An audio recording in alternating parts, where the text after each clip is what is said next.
झाली 10 एकर आणि त्याला झाली 2 पोरं, ती आला 5 एकरात आणि नंतर झाला अत्यल्प भूधारा आणि नंतर तर पुढचा भूमिहीन होणार आहे का काय गुन्हा.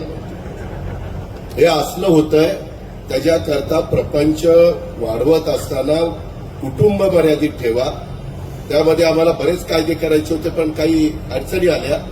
त्याच्यावर निवडणुकीला उभं राहण्याच्या करता 2 पेक्षा 3 अपत्य असेल तर त्याला उभं राहता येणार नाही.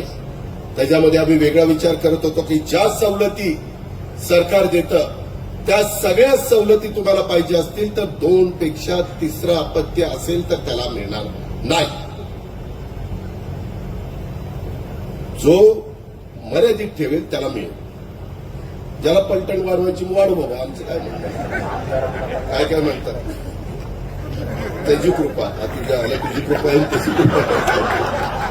असं कुठं त्याची कृपेवरून पोरं झाली तर एक जण म्हणले होते आंबा खाऊन पोरगे होतं पण काय करणार. काय खाऊन काय होतंय ते मी सांगायची गरज नाही. लोक बसलीत म्हणतील की काय आज बडबडायला लागलं. मला एवढंच